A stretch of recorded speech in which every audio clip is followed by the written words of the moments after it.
don't know technically what you need to have.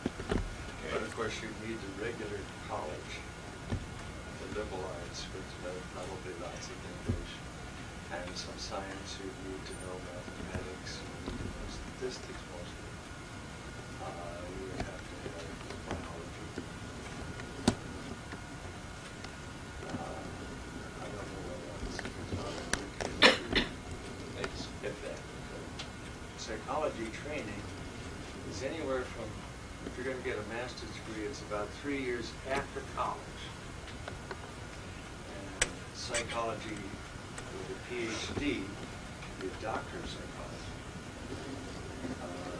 Usually is anywhere from 5 to 6 years afterwards, because you have to take a lot of postgraduate courses.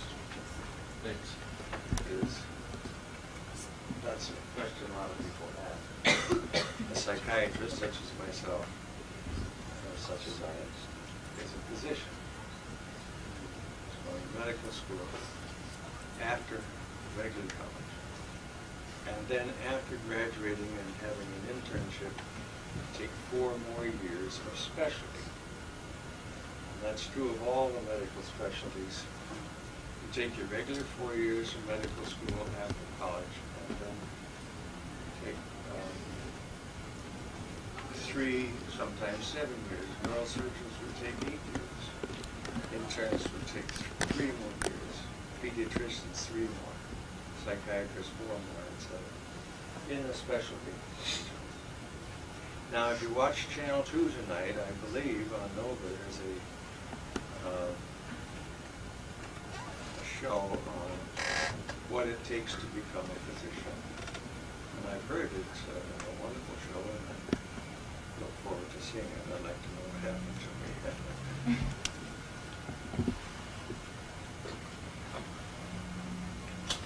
I was very lucky. I went into college during the war.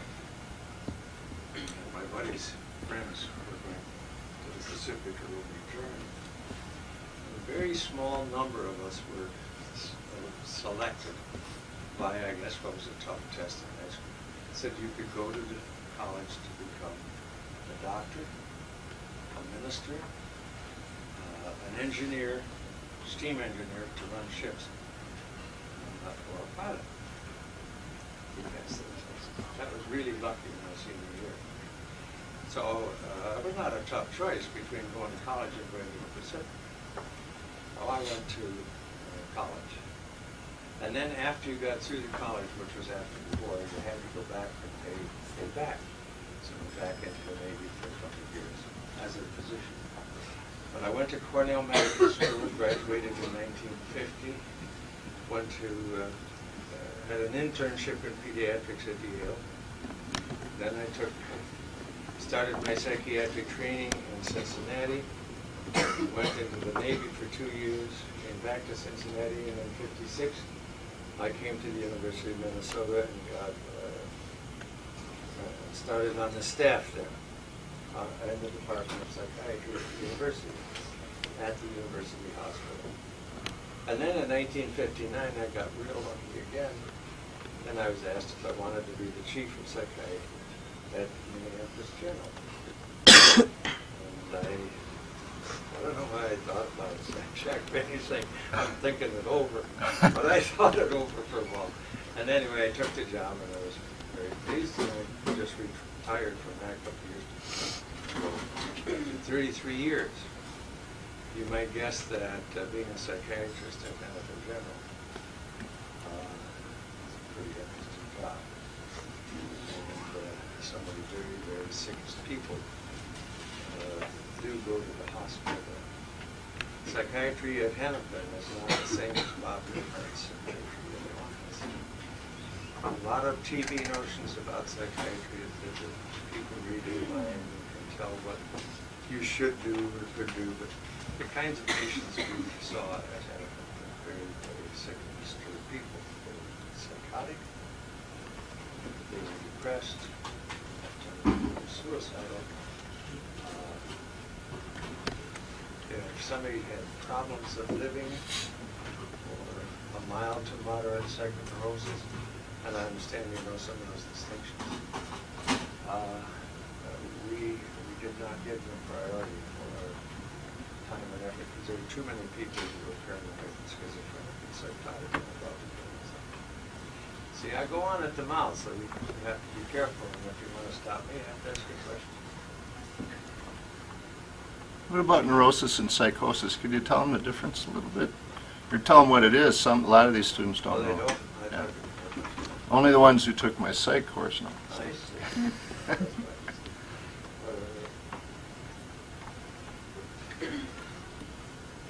I'd like to explain it so you understand it. That's the reason.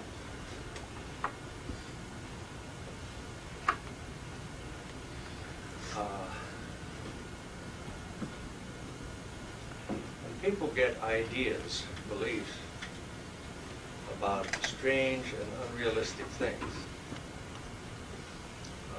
sometimes things that couldn't be happening. They're outlandish, off the wall. We call it psychotic.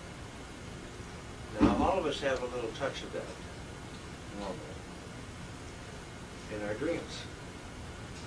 You know, they almost make sense, and sometimes they're fairly realistic, and sometimes they're very bizarre.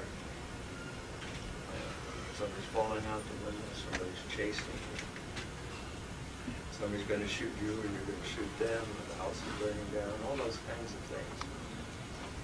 When we wake up in the morning, we take our mind off our mind and look around and we say, oh, thank goodness that was a dream. Well, sometimes the psychotic people will change, and they think some of those things all day long. For instance, they may think somebody's coming after them. There's a very famous person recently who thought the Army had bugged him somehow with an electronic device in his butt. And he was very angry about that. And because of that false belief, he blew up the Oklahoma building. That calamity was based upon an idea coming from one strange person. Well, these ideas, well, they're not all bad. Some are quite creative. But anyway, that's the essential feature. Somebody may believe that he is Christ. Somebody may be in love with, who's the guy who shot the president? What was he? Huh? Jodie Foster. Yeah, Jodie Foster. Hinckley thought. And a lot of people come in believing that they're Elvis Presley or that Elvis loves them. People come on and then gouge them way out because the Bible told them to. If the eye offends you, cut it out. So these are wild, far out, bizarre ideas. Sometimes those are associated with enormous fear and sometimes depression. Sometimes people have relatively normal ideas, but are nonetheless very depressed.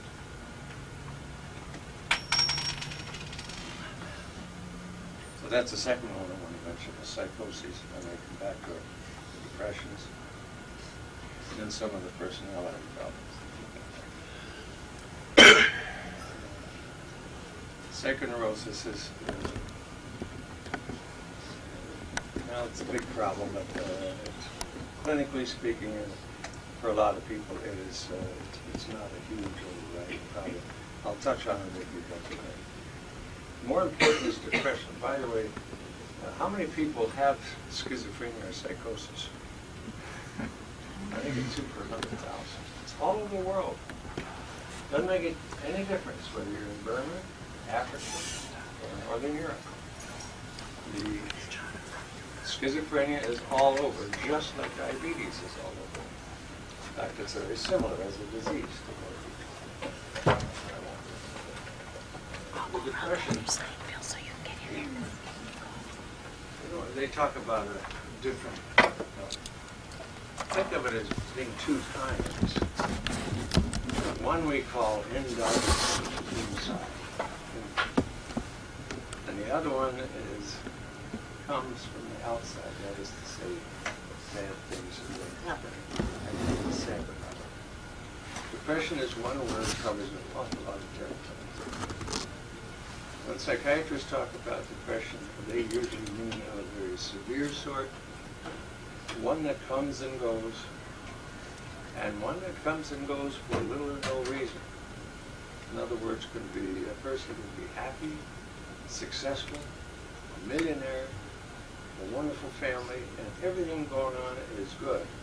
And how they go into black, bleak depression. Especially turn the color off the video, and everything is a gray. Aside from everything being gray and no fun and no happiness, the person usually feels awful about themselves. I'm no good, I'm not pretty, I'm a weakling, I'm stupid, I'm never going to get anywhere. So they think these bad things about themselves. Now, strangely enough, those things can be kind of an illusion too. In other words, most of the time these people are nowhere near as bad or worthless as they think they are. And so sometimes people feel a lot worse than they need to. Now, in that instance, this depression, this coming from inside, can come over you and just make you miserable. But those kinds I'm just talking about are the kinds that may probably are due to chemical problems in the brain. There are some chemical substances in the brain that have to be of just the right balance. And if they're down, you're down. If they're up, you get high. Some of you know that chemicals make a difference to people. And a different personality emerges when you're on them. And they can, if they're just right, the chemical balance in the body and the brain is just right, you feel great. You can't do much better than the liver and the kidneys and the brain does when it fine-tunes everything perfectly. If you add anything to it, you can't make it get better, but you can make it worse as well.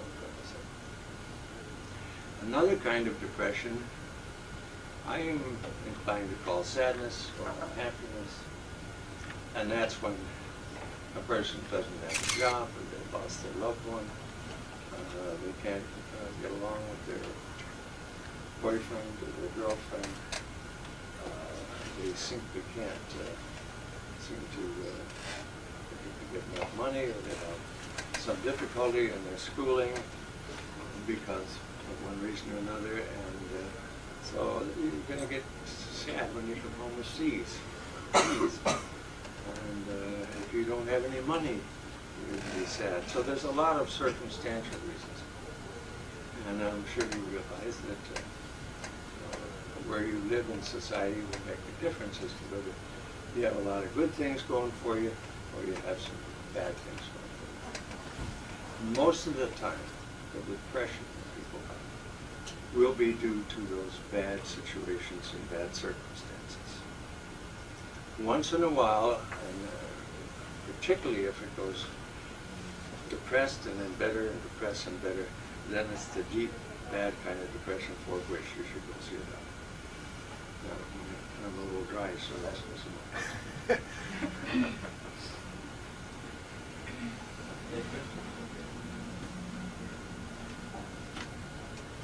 Yes. What exactly is manic depression? Is that like manic depression?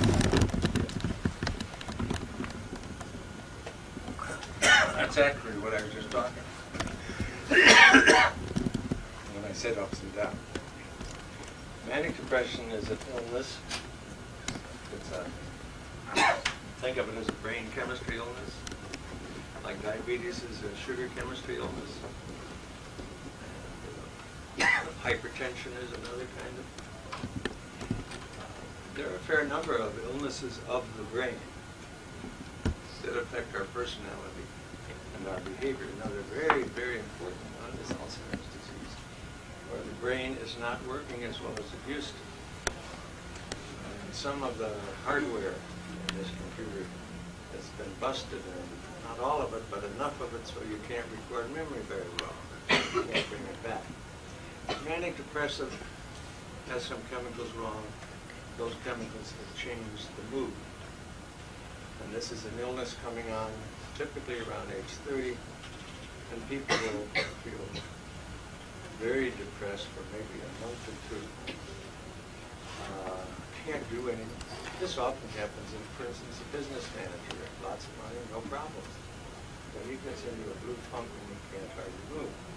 Then he gets better. 6 months later, he buys a new airplane, he draws $100,000 out of the bank, and he wants to go to Puerto Rico, set up a bank on the beach. All of which doesn't make a hell of a lot of sense. And pretty soon, it starts gradually, but pretty soon people say, this guy's gone too far. And so that's the manic phase. And unfortunately, that tends to fade off into a normal period, and more than well, it'll go down again. And this will go on until into the age 50. It used to be quite devastating because manic patients, when they're mad and excited, are very disturbing.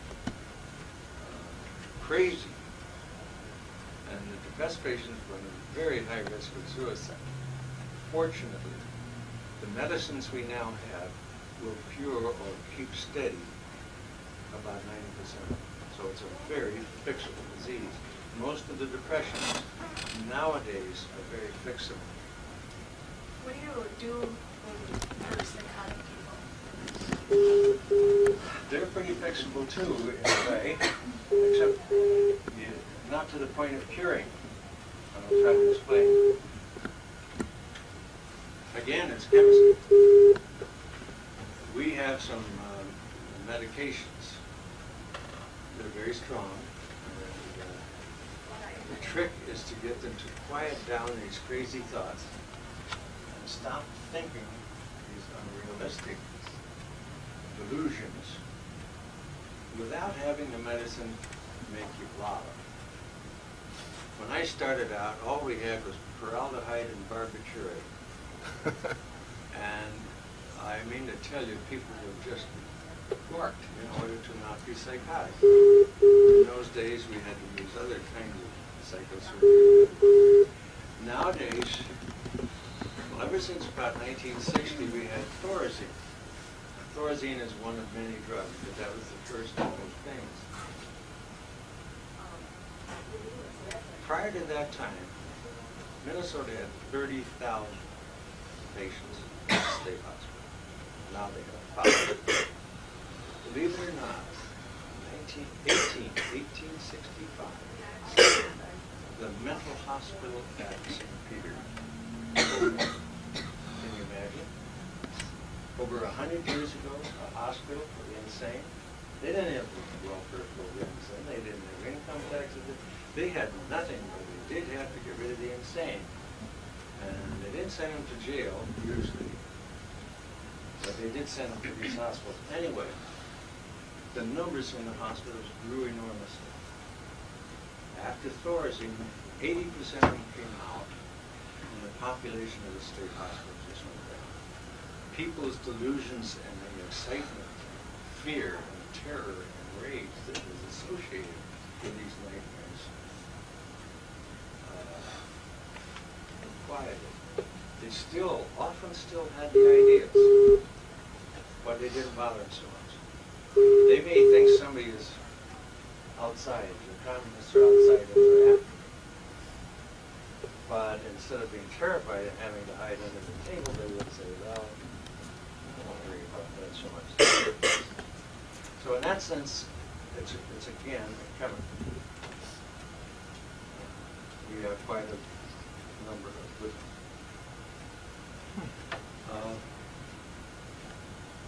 yes, sir. Like, what kind of stuff goes on in Pardon? You're talking they have to be a perfect balance. What throws them off? Just natural. Well, good question. You mean in these two diseases? We don't know. Don't know.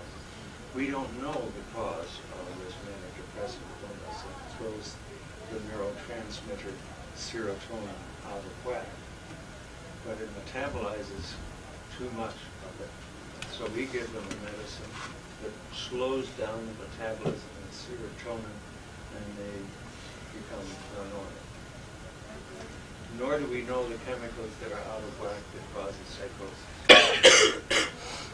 You know, if somebody has anesthesia and they're coming out of anesthesia, they're like, they just dropped acid the other day and everything is colored, strange, no structure, and just all kinds of rolling images, sometimes very frightening.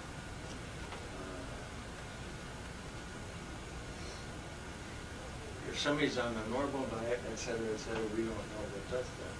People do get in metabolic problems with thyroid disease, other chemical diseases of the body. Huh? It's not like any other like. But we know what's the cause of it if somebody puts it in the mouth.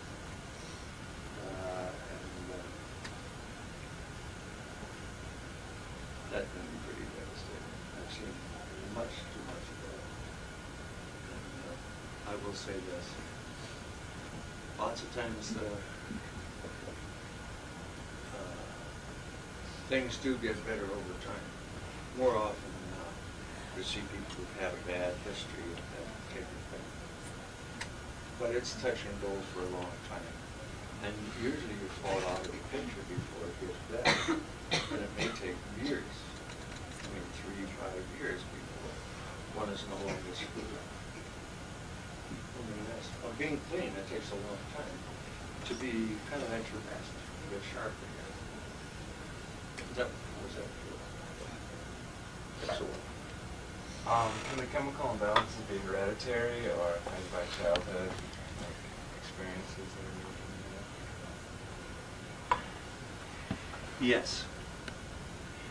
Most hereditary things are a combination of heredity and the environment. For example, people are apt to get so tall. Some people that I know of in my family are this tall and about this fat. And if you take a picture of men in my family, many of them named Bill Jepson, they're this tall and this fat. But that's not, he's not so fat now. You're talking about others. Yeah, we have a bunch of Bill Jepson. His uncles are all as bad or worse than I. Now, that's a combination of heredity and diet.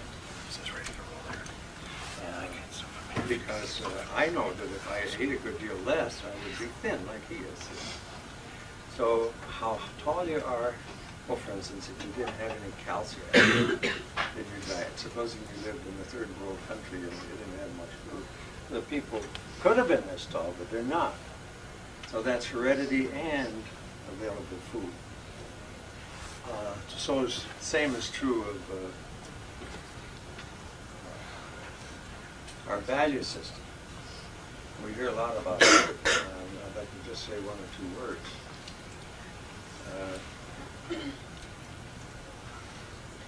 Most of what we call, well, I was talking about major mental illnesses. Let me talk about some of what from a doctor's standpoint are minor problems, but from a daily living or a culture standpoint are very common problems that are almost universal. What we believe by the time we're 15 or 20 years old is not what we learned from heredity. It's not what we got from our chemistry. It's what we learned from our experience. Now, our personality is a collection of things we learn. We learned some things when we were 2 years old. We learned whether we're going to be a boy or a girl. We look down and if it's blue, you're one kind. If it's pink, you're another. What if it's yellow? Or green? You get a little mixed up maybe until we learn some more things. So whether you're this or that as boy or girl, you have to learn that. So true of everything else. What are men like? What are fathers like? Tell me about girls. Give me 12 things to describe girls. And each of you guys here would come up with a different description, different perceptions, different view of them. Some of you would have good things to say, some would be frightening, some would be disrespectful, and all that kind of stuff. And most of what you would think would be based upon your own early experiences. So the key word in personality, we're talking about psychology. You could say that the psychology is one of the main things it does is explain how people learn. Now, some learning is the kind you do in class, but an awful lot of learning is the kind you learn by watching TV, or with the gang, or with the parents, family, or wherever the hell you are, and whomever you're with, you're learning all the time. And unfortunately, once you've learned something, you tend to close your mind on it. For instance, you cannot talk to a Republican about how good Democrats are. You can't talk to a Democrat and tell them that all businessmen aren't terrible. Because they all have an idea about what a businessman is like. They never met one, maybe, but they have an idea. And they'll go to the polls with that idea. If a gal is hesitant to be around guys, unless they're a good deal smaller than her, maybe she's had bad experiences in By George. You could do it, you could do it, you could do it. And so they're afraid. So, we all have hundreds and hundreds of values. That, by the way, is our software program, youth theology. And it can be changed. And you can learn to see things differently. People's religion is learned. Mostly, for better or worse, the people's view and attitude about themselves is learned. The good news is you can learn that it doesn't have to be that way. I've seen, for instance, gorgeous, very attractive girls come in and they say they're ugly. I say, what? Yeah, nobody thinks I'm pretty. And some people come in and say, I'm dumb. I say, how do you know you're dumb? I just know I'm dumb. Okay, how tall are you? Nobody thinks they're shorter than you. They go measure it, don't they? Well, you can do that with your intelligence, too. Go measure it. And if you are having a difficulty, then you have to do a little different. There's some people in this room who are very, very bright and don't even know it. Don't even know it. Some are very pretty and don't know it. Don't you get frustrated with people having such negative attitudes all the time? If people what? Don't you get frustrated with people having negative attitudes all the time? Absolutely. Shall I tell them about you in the clubhouse? I don't remember that one. I learned, many a debate about do we care about what others think or don't we care about what others think? Should we care what they think or should we say the hell with it? Huh? I say the heck with it. Huh? I said I wouldn't care. Most people think myself. You do care or you don't? I mean, it goes for like a variety of things, but the majority of the time, just like if it's something negative, I usually don't care about it. I'll put it on. Well, basically, I mean, if it's something that's important where I should care, so I might take a look at it, but if it's something that really not getting worked on, I don't even want to deal with it. I don't want to talk about it. I just blow it off. That's what I do with a lot of things. how do you throw it off? Well, basically, like, if it's something that's like somebody says something negative, it's like usually I don't let it get to me. I just like, well, this guy, I said I'm pretty much self-esteem, and so it's like I don't really let anything bother me. Like, How would you tell whether it's true or not? well, you can. I mean, it's like if it's something like about you, and it's like you might know yourself, or you might know what you've done, and if you haven't done it or something, somebody says you have, then it's like you know it's not true. But kind of like something else where you don't exactly know if it's true or not. And See, but that's very important to know whether it's true or not. If somebody says I'm 4 feet tall, I say, well, I don't pay any attention to that. They don't have good eyes. You can't measure that. How many people here don't like Beethoven? Okay. Okay. Beethoven should cry. He's pretty successful. He has been, I mean, we still hear him. The guy's been dead 150 years. Some people don't like Beethoven. They use him in Mozart. In other words, what I'm trying to say is, he's fine, but the person who are making the judgment are wrong. The one that you're wondering about, the person who says that you're this, that, or the other thing, may not know what they're talking about. They may be mistaken. Sometimes they're wrong and they don't know it. Maybe they're just some people. they just assume something. They just assume something.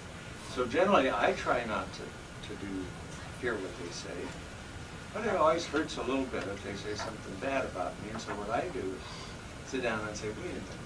They said I was unreliable. What did I do? Did I not do what I said I would? Yes, I did do what I said. Okay? In that case, I will. But am I generally unreliable? No. Now, do we care? Yes, still. Bill, age 6 or 7. I'm running down the alley crying his head off. No. Can't believe it. And I said, what are you crying for, Scott? And he said, the kids don't like me. So I was Scott up said, until smart 8th father grade. that I am, I said, what do you care? Do you remember what you answered? No, I don't remember. He said, they won't let me in the clubhouse. I mean, they're a gang of kids that he played with all the time. Basically, he still plays with them all the time. Yeah, He plays softball we're still on with this. them, That's too. how I got my leg skin. Huh? Playing softball with him. Those same guys. Last Friday. Well, it turns out they do like it. But I thought that was a pretty good answer from the 6 or 7 year old. They won't let me in the clubhouse. If people don't like you, it does make a difference. They won't let you into the job office, or they won't let you stay on the job, and then you're broke. Or they won't want to marry you, or you will be lonesome, and that is one of the most devastating things to all of us. So if you want to have friends, you've got to make people like you. But in order for them to like you, you've got to try and do right. For the sorts of things that people like.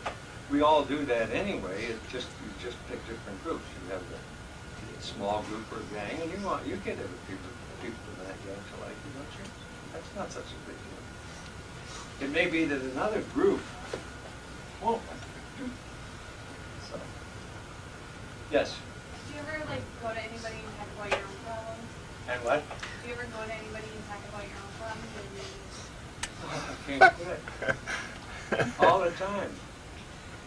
I have choice people, though. There's some people I wouldn't tell my secrets to.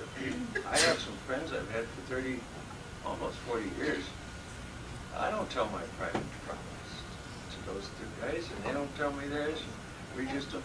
But I have some other friends with whom I do it all the time. Because I would think, if I was in your place and I had to listen to these people's downloading, and I had some of my own, that would be the last thing I'd want to worry about.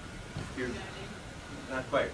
If I was having a lot of problems and I had to go to work and listen to these people coming in all the time,